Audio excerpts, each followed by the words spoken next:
Vision is a pilot's most important sense to obtain reference information during flight.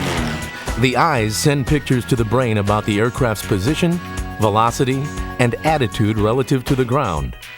Here is how the eye works. Light from an object enters the eye through the cornea and then continues through the pupil. The dilation or constriction of the pupil is controlled by the iris, which is the colored part of the eye. The pupil's function is similar to that of the aperture of a photographic camera.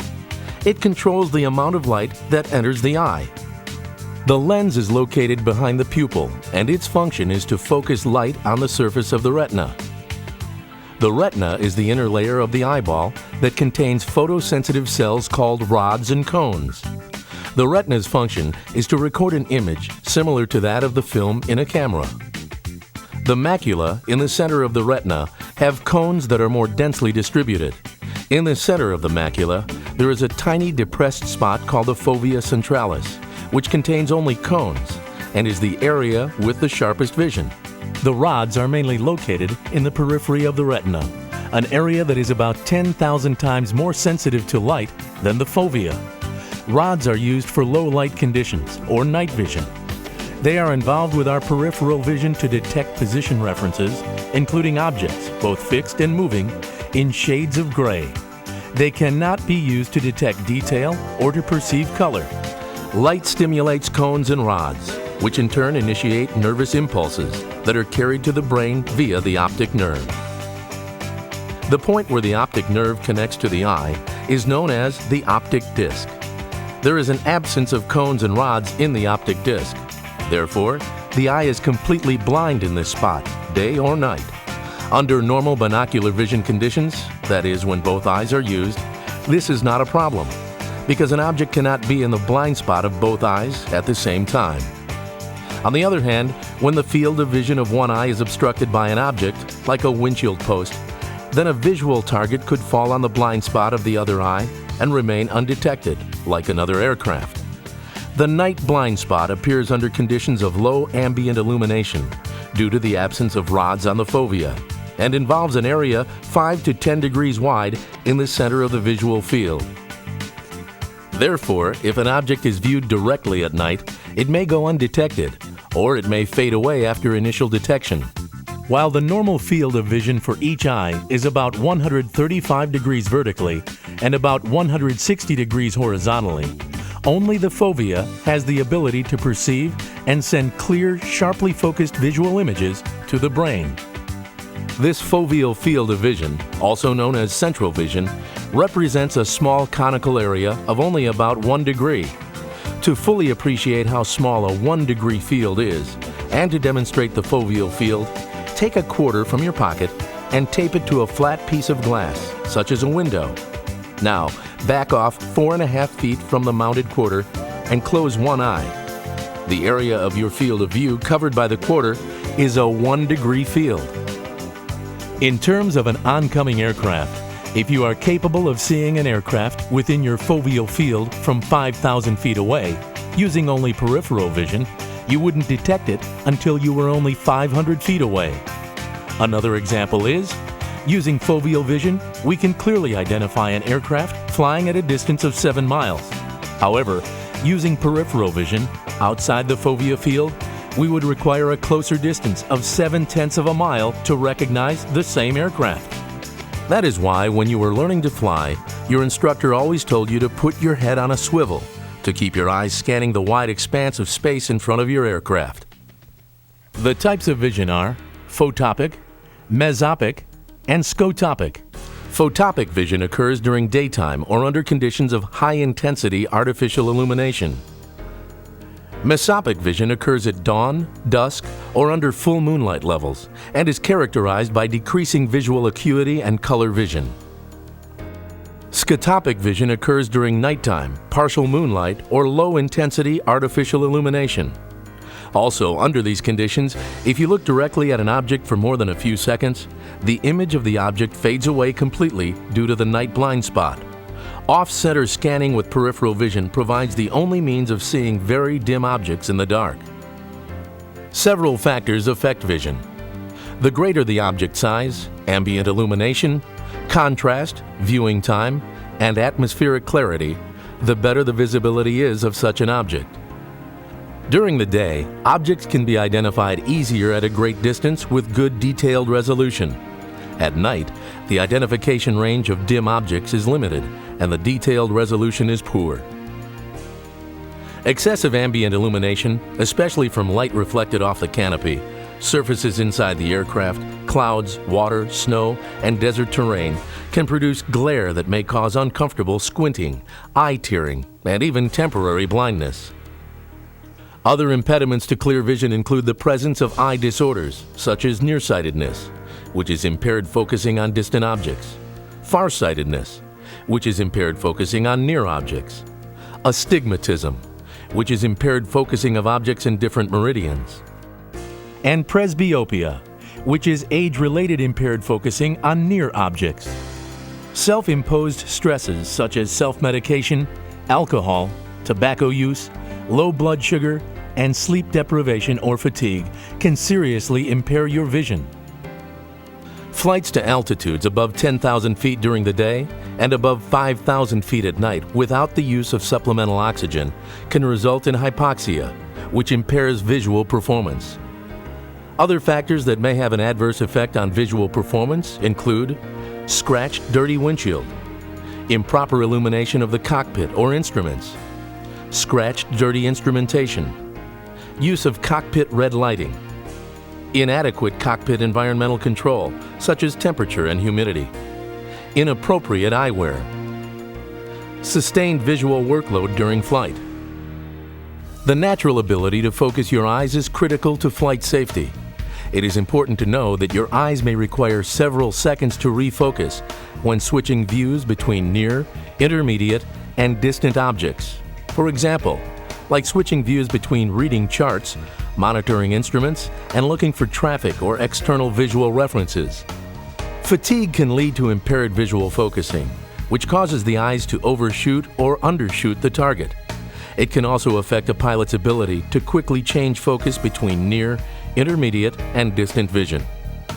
The most common symptoms of visual fatigue include blurred vision, excessive tearing, heavy eyelid sensation, headaches, and burning, scratchy, or dry-eyed sensation.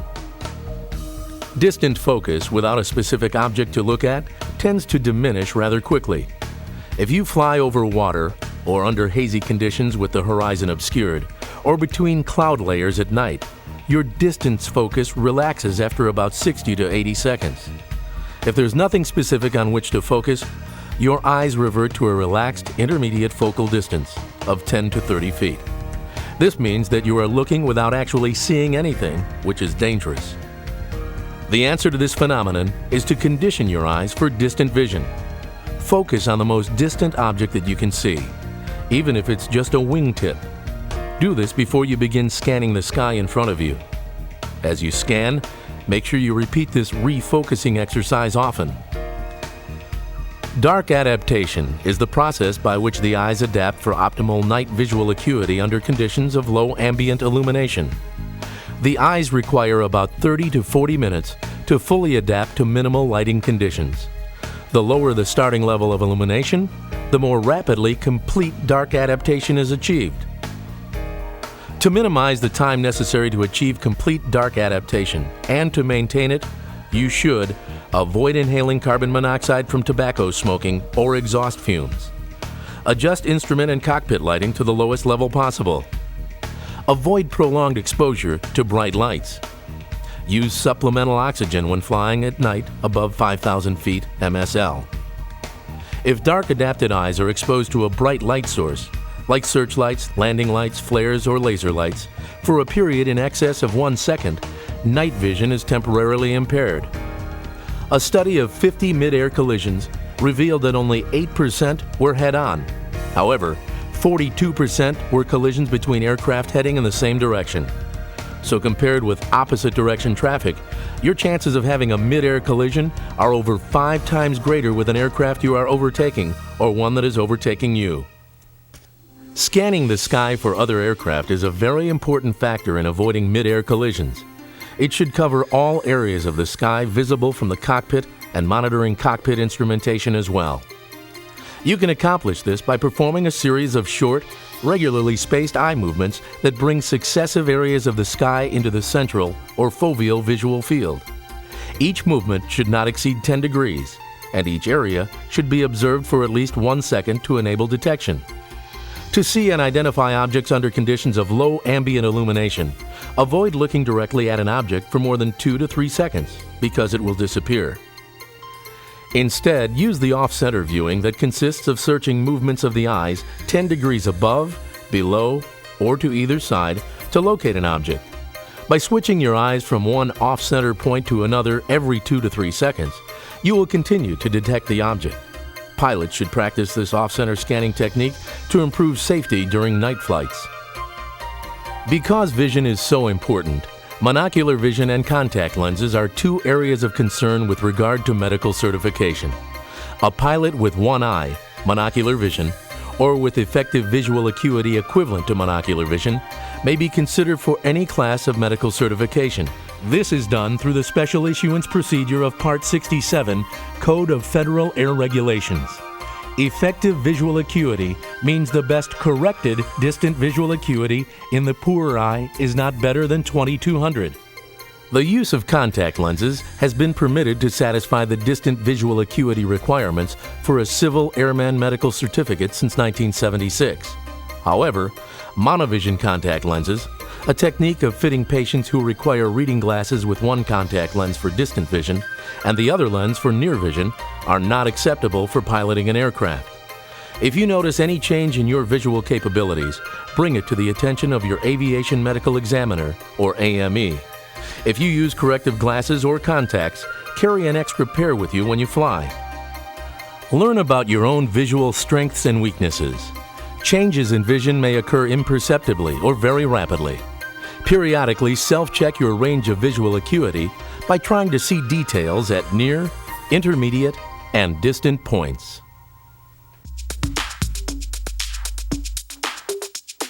In review, vision is a pilot's most important sense to obtain reference information during flight. Vision works by having light from an object enter the eye through the cornea. The pupil controls the amount of light that enters the eye. The lens focuses light on the surface of the retina. The visual process occurs as the retina records an image similar to that of the film in a camera. Light stimulates cones and rods, which in turn initiate nervous impulses that are carried to the brain via the optic nerve. The point where the optic nerve connects to the eye is known as the optic disc. The night blind spot appears under conditions of low ambient illumination due to the absence of rods on the fovea. Normal field of vision for each eye is about 135 degrees vertically and about 160 degrees horizontally. This foveal field of vision represents a small conical area of only about 1 degree. The types of vision are photopic vision, occurs during daytime. Mesopic vision, occurs at dawn, dusk, or under full moonlight levels. Scotopic vision, occurs during nighttime. The factors that affect vision are object size, ambient illumination, contrast, viewing time, and atmospheric clarity. Impediments to clear vision include nearsightedness, impaired focusing of distant objects, farsightedness, impaired focusing of near objects, astigmatism, impaired focusing of objects in different meridians, and presbyopia, which is age-related impaired focusing on near objects.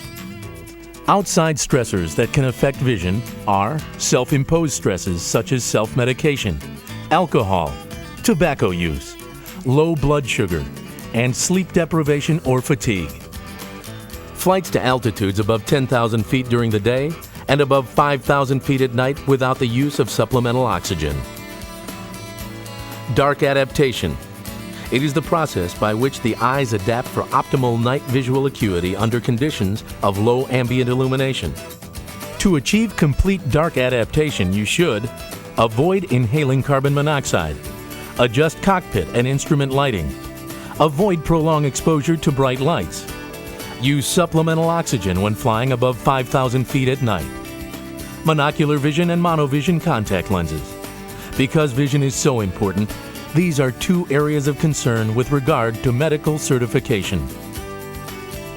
If you notice any change in your visual capabilities, bring it to the attention of your aviation medical examiner or AME.